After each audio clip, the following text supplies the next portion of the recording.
বলা হয়েছে বা নমস্কার করা হয়েছে। আচ্ছা, আর কি কি অধিকন্তু আমরা জানি, যেমন যজুর্বেদেরও আমরা একটা মন্ত্র দেখবো, সেখানে তো একদম সবার জন্য বলা হয়েছে। খুব সুন্দর এই মন্ত্রটা, দেখুন এই মন্ত্রটা অত্যন্ত গুরুত্বপূর্ণ। কি বলা হয়েছে দেখুন, নমো জ্যেষ্ঠায় চ কনিষ্ঠায় চ নমঃ নমঃ পূর্বজায় চ অপরজায় চ নমো মধ্যমায়। ঠিক আছে, চপল গল্ভায় চ নমো জগন্নায় চ উদ্মায় চ। মানে এই যে খুব সুন্দরভাবে একটা যজুর্বেদের আমরা মন্ত্র দেখতে পাচ্ছি, যার অর্থ হচ্ছে কি, যে নমস্কার জ্যেষ্ঠদেরকে, দেখুন আমরা বড় জ্যেষ্ঠ যারা তাদেরকে আমরা নমস্কার বলছি বা নমঃ বলছি বা নমো নমঃ নমস্তে। কনিষ্ঠদেরকেও বলছি ঠিক একইভাবে, উচ্চবিত্ত মধ্যবিত্ত ধনী গরিব জ্ঞানী স্বল্পজ্ঞানী সকলকে, সকলকে, হ্যাঁ জগন্নাথ বলা হয়েছে, মানে সকলকে আমরা প্রণাম করছি। এখন প্রণাম বলতে কি, ওই দুই দেহটাকে নয়, বরং তার ভেতরে যে একটা চিন্ময় সচ্চিদানন্দময় যে একটা আত্মা রয়েছে, হ্যাঁ, যিনি গুণগত ভাবে পরমাত্মার সাথে এক, হয়তোবা পরিমাণগত ভাবে ভিন্ন হতে পারে। তাহলে এই সেই গুণগত ভাবে সেই আত্মাকে আমরা কিন্তু শ্রদ্ধা জ্ঞাপন করছি, এই জন্য তাকে শ্রদ্ধা আমার জ্ঞাপন একটা করতে প্রশ্ন হবে। ছিল হ্যাঁ বলুন। স্যার। এখন সংস্কৃতে কিছু মন্ত্র, যে সব মন্ত্র দেওয়া হচ্ছে, তো সেগুলো যারা বঙ্গানুবাদ করছে তারা কিন্তু বিষয়টাকে দেখাচ্ছে একটা মন্ত্রের বঙ্গানুবাদ দুজন বঙ্গানুবাদ করলো দুই রকমের। কেউ কেউ সেটার বঙ্গানুবাদ করলো দেহতত্ত্ব ভিত্তিক, আবার কেউ বঙ্গানুবাদ করলো সেটাকে আত্মতত্ত্ব ভিত্তিক, আবার কেউ দেখা গেল কি একই মন্ত্র, একই সবকিছু, ওটাকে নিয়ে আবার অন্যভাবে সে মন্ত্রটাকে উপস্থাপনা করলো। হ্যাঁ হ্যাঁ এখন বুঝছি। স্যার মূলত এই এই উপস্থাপনার ক্ষেত্রে এটা কি ব্যাকরণগত দিকটা ওরা কি আহ যথাযথভাবে এটা সমর্থন করছে, না একই মন্ত্রের বিভিন্ন রকম অর্থ দেওয়াটা? না, এটা একদমই উচিত না, একদমই উচিত না। অনুবাদ হতে হবে অ্যাজ ইট ইজ, মানে যেভাবে অনুবাদের অর্থ ব্যাকরণ এবং নিরুক্ত বা আমাদের অভিধান মতে যেমনটি কি ঠিক সেভাবে অর্থ নিরূপণ করতে হবে। ব্যাখ্যাটাও তো বা ভাষ্যটা ভিন্ন হতে পারে, ভাষ্যটা মূলত বিভিন্ন দার্শনিক সম্প্রদায় কেন্দ্রিক। যেমন কেউ ভক্তিবাদের উপর ব্যাখ্যা করছেন বা বিশ্লেষণ কিংবা আপনার ওই যে সরি ভাষ্য করছেন, আবার কেউ অদ্বৈত বেদান্ত, বা কেউ অদ্বৈত মার্গের, কেউ দ্বৈত মার্গের, কেউ শুদ্ধ অদ্বৈত বিশুদ্ধ অদ্বৈত। মানে এই যে বিভিন্ন দার্শনিক সম্প্রদায় রয়েছে আমাদের ভারতীয় উপমহাদেশে, তারা তাদের মতো করে ভাষ্য দিচ্ছে, কিন্তু অনুবাদটা অ্যাজ ইট ইজ হতে হবে। যেমন এখানে যে নম জ্যেষ্ঠায় বলা হয়েছে, বলেন তো এই নম জ্যেষ্ঠায় মানে কি, জ্যেষ্ঠদেরকে নমস্কার। এখন এই অনুবাদটা আপনি যে কোনো ভাষ্য বা যে কোনো সম্প্রদায়ের কাছে বলেন, সে যদি এটাকে নম জ্যেষ্ঠায় না বলে অন্য কিছু মিন করে, তাহলে সেটা ব্যাকরণ মানে আহ ব্যাকরণ নিশ্চিত হবে না।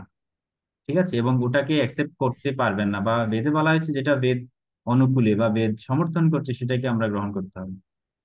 হম।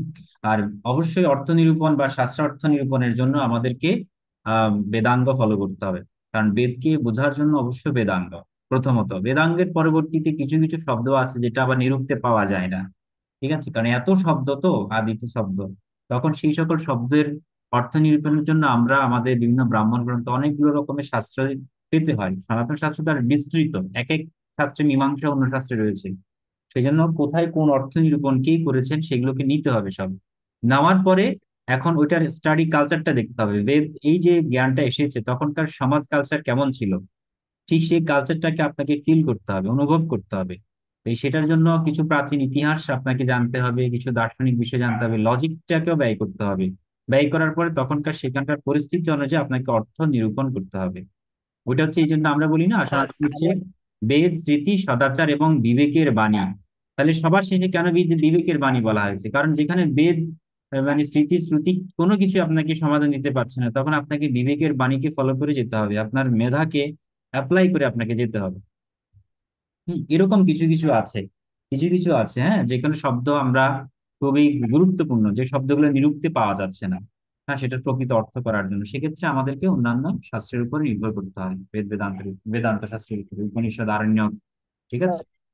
এই ক্ষেত্রে স্যার আমি প্রশ্নটা করার কারণ হচ্ছে কি, আমি বিগত বেশ কয়েক মাস ধরে একটা পেজে রেগুলার পোস্ট হতে দেখছি, এবং সেগুলো হচ্ছে গিয়ে ওরা দাবি করছে ওই পুরোটা কোনো শ্লোক না, শুধুমাত্র দুই থেকে তিনটি শব্দাংশ এরকম কিছু একটা ওখানে দিয়ে তার বঙ্গানুবাদটা তারা হচ্ছে গিয়ে এক লাইন বা দুই লাইনের একটা বঙ্গানুবাদ করছে।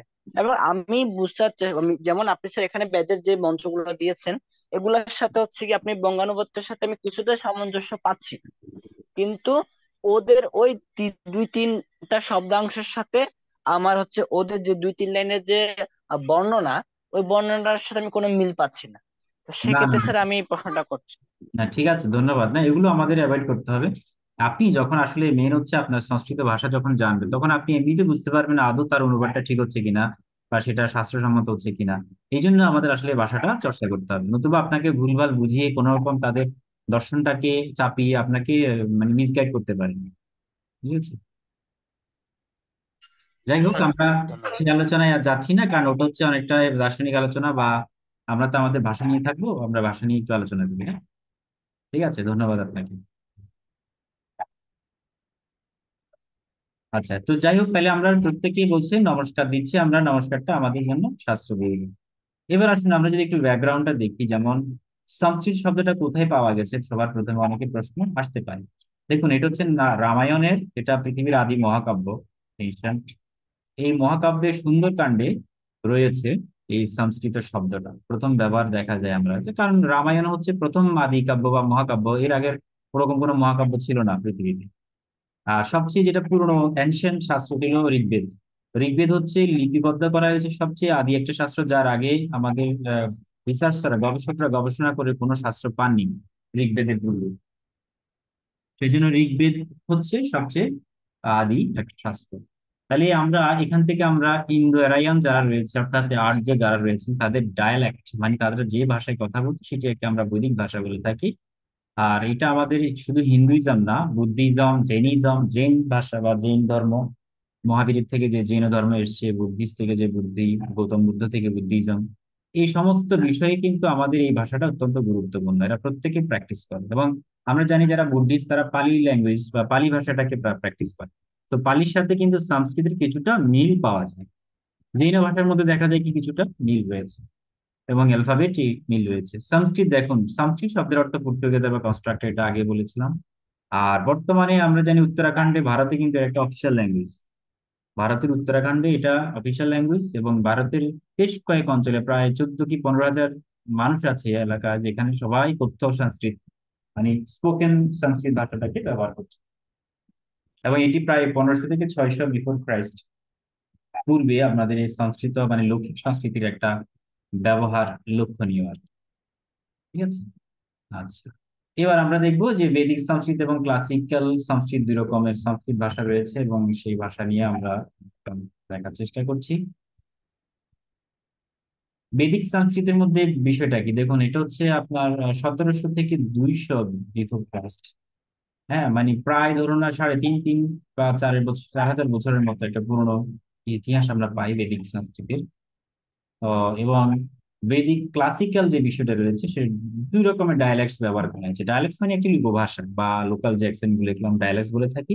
ক্লাসিক্যাল, বেদিক। বেদিক মানে সম্পূর্ণ বেদ কেন্দ্রিক ভাষা, যেখানে শব্দ প্রয়োগ, সবকিছু ছন্দ লয় সবকিছু বেদিক, যে 7টা ছন্দ রয়েছে সেখানে ছন্দ তারা ব্যবহার করছে পদ্য ভাষার, কবিতার মতো। আর ক্লাসিক্যাল বা ধ্রুপদী সংস্কৃত যেটাকে, সেখান থেকে লৌকিক সংস্কৃতি গুলো এসছে, যেটা আমরা বর্তমানে সংস্কৃত যেটা শিখবো, এটা অনেকটাই মানে ক্লাসিক্যাল বেসড আর কি, ধ্রুপদী সংস্কৃত।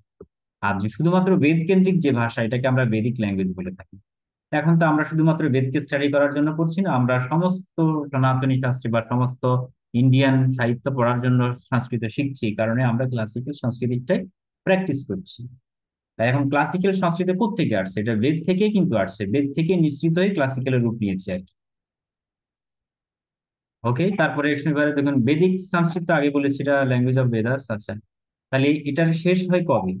উপনিষদ যখন রচনা হয়, আমরা জানি বেদের অন্তে মানে বেদের যুগ যখন শেষ হয়, বিশেষ করে তখন বেদান্ত তৈরি হয়। বেদান্ত মানে হচ্ছে উপনিষদ গুলোই। তো উপনিষদের মাধ্যমে কিন্তু বেদিক সংস্কৃতের যে ব্যবহার প্রয়োগ, এগুলো শেষ হয়। তো ওটা কথ্য ছিল না, ওটা লিখিত ছিল, ফরম্যাট।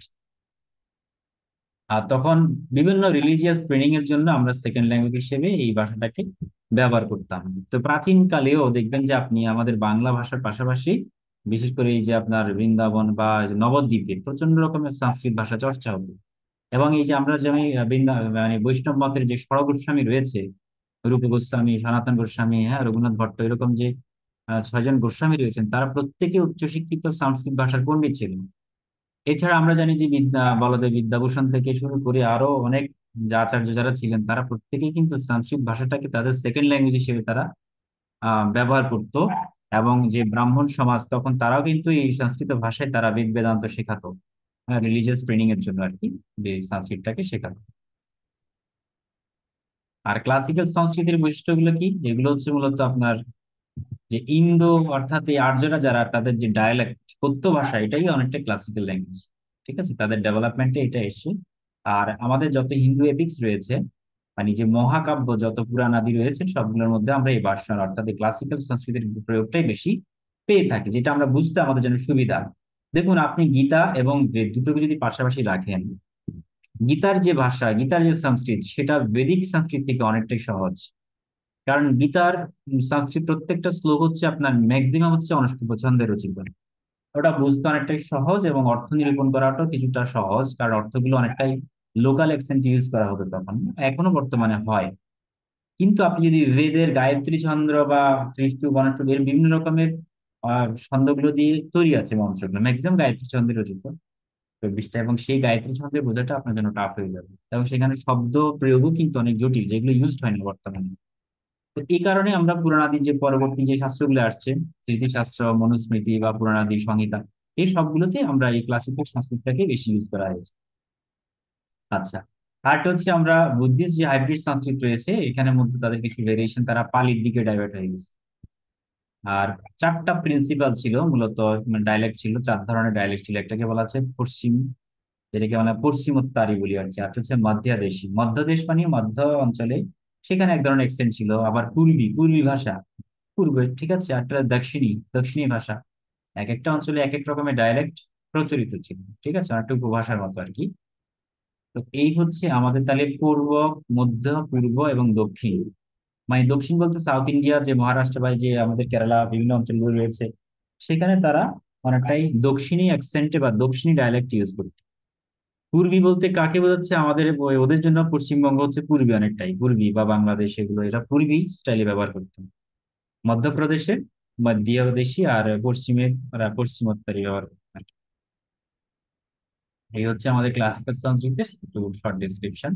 তো টোটাল ডেসক্রিপশন যদি আমরা স্ট্যাটিস্টিক্সে দেখি, তাহলে প্রায় 14,135 পিপল, বা বর্তমানে অবশ্য আরো বেড়েছে এটা, প্রায় 16-17 হাজার হবে, এরা সংস্কৃতটাকে তারা নেটিভ ল্যাঙ্গুয়েজ হিসেবে ব্যবহার করছে। Native language.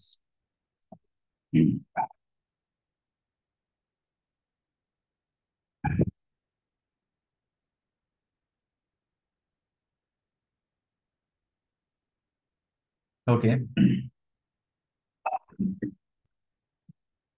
তাহলে ইন্ডিয়ার অফিসিয়াল ভাষা, কিছু কিছু অঞ্চলে আমরা বলেছিলাম ইন্ডিয়ার অফিসিয়াল ভাষা হিসেবে এই সংস্কৃত ল্যাঙ্গুয়েজ, এবং বিশেষ করে সনাতন ধর্মশাস্ত্র শিক্ষার ক্ষেত্রেও এই সংস্কৃত ল্যাঙ্গুয়েজটাকে ব্যবহার করা হচ্ছে। এই যে দেখুন, বিভিন্ন প্রকার আমি ব্যাকরণ গ্রন্থের একটা আহ দেওয়ার চেষ্টা করেছি। প্রত্যেকটা ব্যাকরণ হয়তো এগুলো কখনো দেখেননি, আমরাও খুব একটা দেখিনি, কিন্তু আমরা শাস্ত্রে পেয়েছি আর কি। বিভিন্ন প্রকারের ব্যাকরণ রয়েছে, যেমন কাতন্ত্র ব্যাকরণ রয়েছে, এটা সর্ববর্মা রচিত।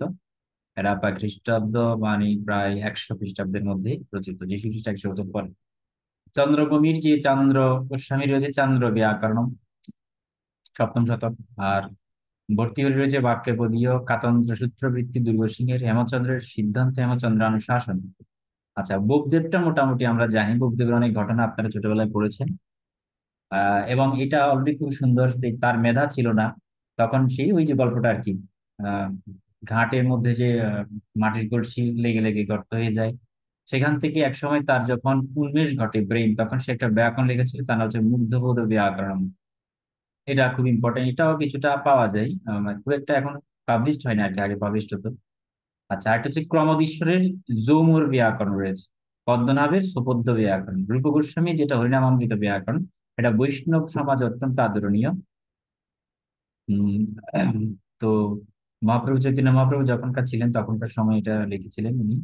আচ্ছা, ভট্টজি দীক্ষিতের সিদ্ধান্ত কৌমুদী, এটা 17 শতকে আরো একটু আপডেট হলো। যত বেশি আপডেট তত বেশি ইজি আমাদের বুঝতে। যেমন আপনি দেব শর্মার কাতন্ত্র ব্যাকরণ, এটা তো পাওয়াই যায় না, এটা আপনি পড়ে বুঝবেন না অনেকটা। কিন্তু আপনি যদি সিদ্ধান্ত কৌমুদী দেখেন, যেটা 17 শতকে লিখিত, বা যে হরিনামামৃত ব্যাকরণ, এগুলো আপনি অনেকটাই বুঝতে পারবেন, বুঝতে অনেকটাই সহজ হবে আর কি।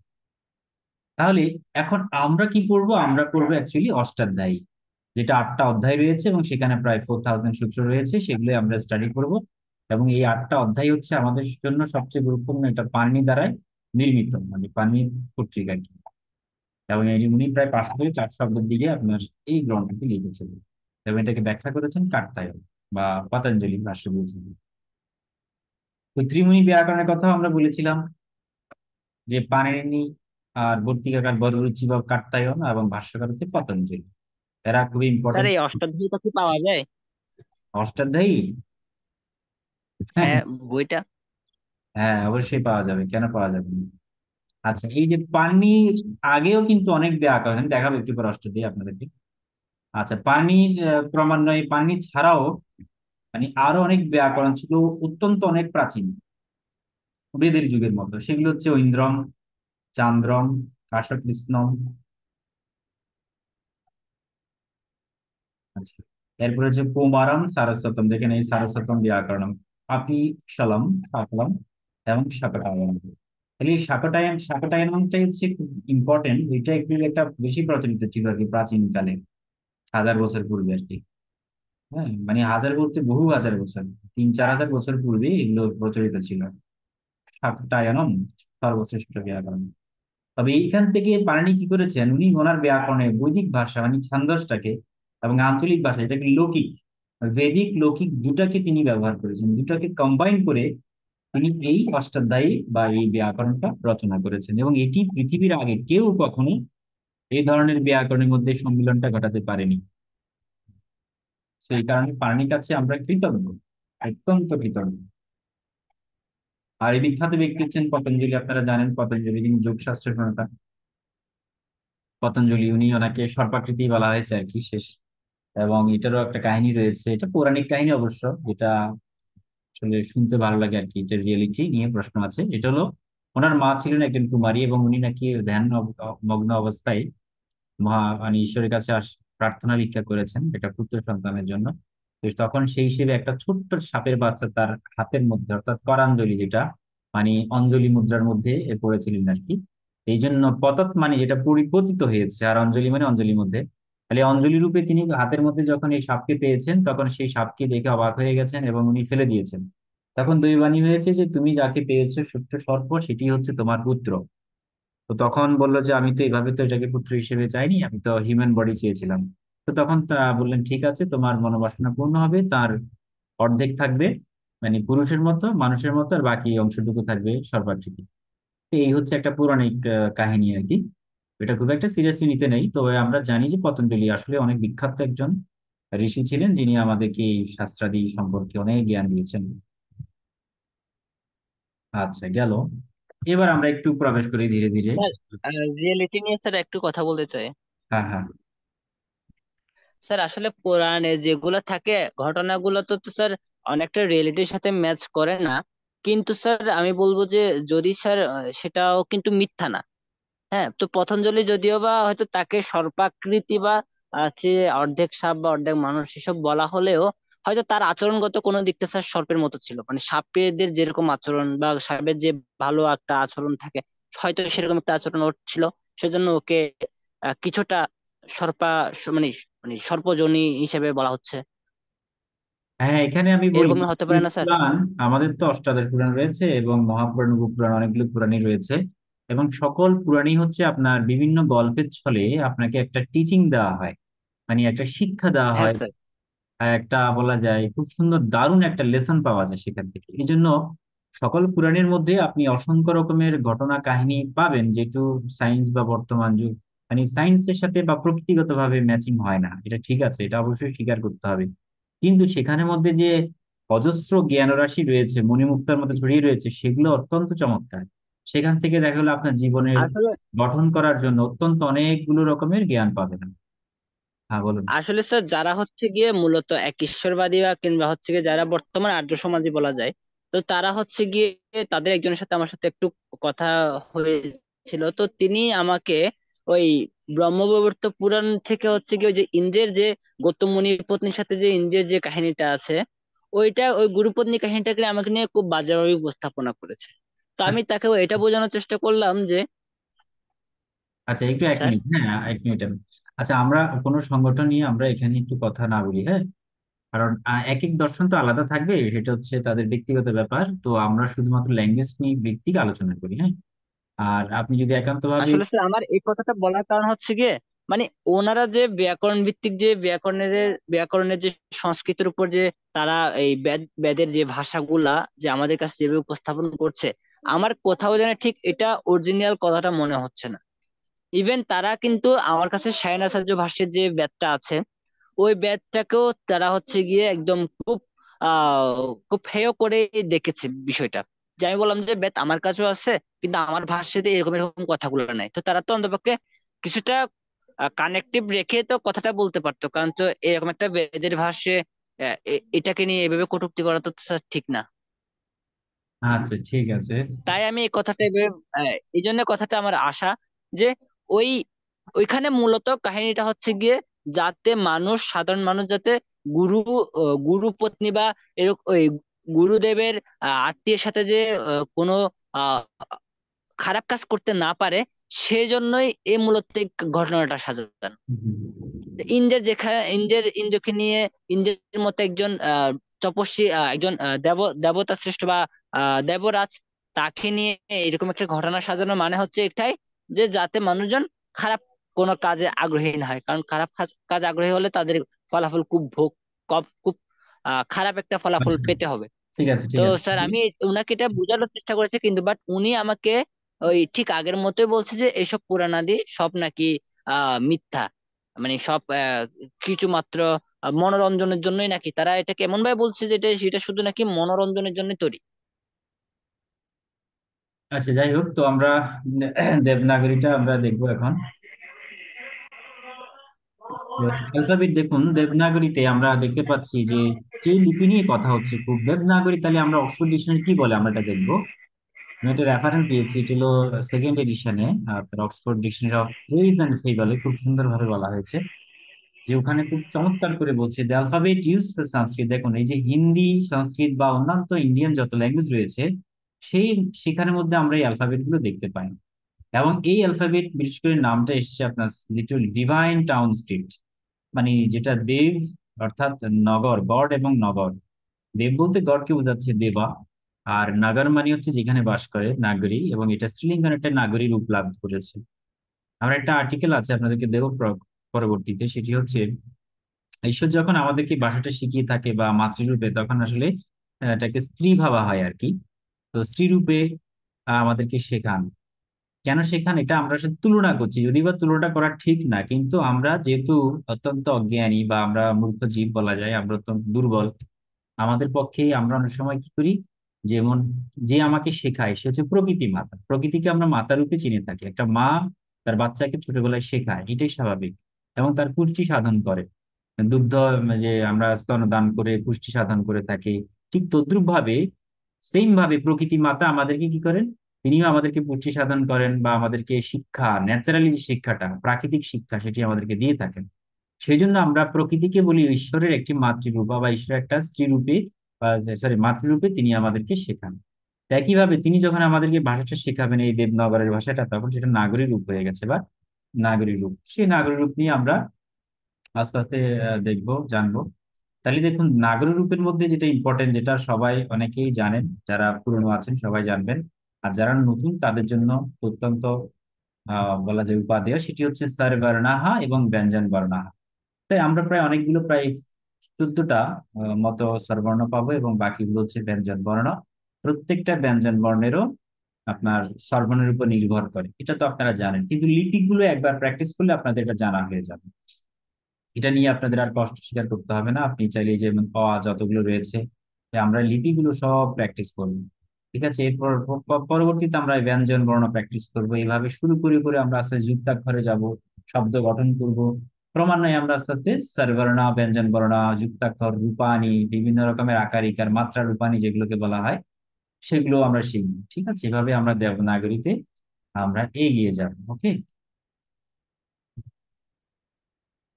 তো এইগুলো আমাদের ভিতর থাকবে। এখন আপনাদের মাঝে যদি কোনো প্রশ্ন থেকে থাকে, আপনারা কোনো প্রশ্ন চাইলে করতে পারবেন। আমাদের টাইম লিমিট প্রায় হয়ে গেছে, এখন প্রয়োজন আবার জয়েন করুন। ওকে, কারো কোনো প্রশ্ন থাকলেই বলুন।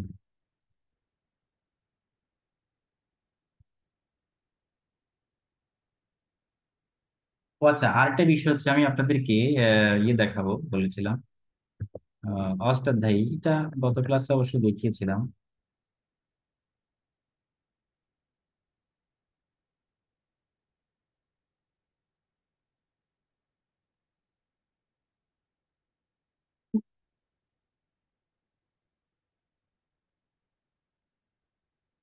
আচ্ছা, এই হচ্ছে আমাদের অষ্টাধ্যায়ী সূত্রপাঠ। দেখুন, অষ্টাধ্যায়ী সূত্রপাঠ অথ শব্দানুশাসনম অথ প্রত্যাহার সূত্রাণি। প্রত্যাহার সূত্রগুলো এখানে আমাদের দেওয়া হয়েছে। এই প্রথম অধ্যায়ের মধ্যে প্রথম পাদ রয়েছে, এবং এই প্রথম পাদের মধ্যে দেখুন, একটু খেয়াল করুন। প্রথম এক নম্বর কি বলা হয়েছে, বলছে বৃদ্ধি, বৃদ্ধির আদৈর্য। 2 নম্বরে বলছে অদেন গুণঃ। ঠিক আছে।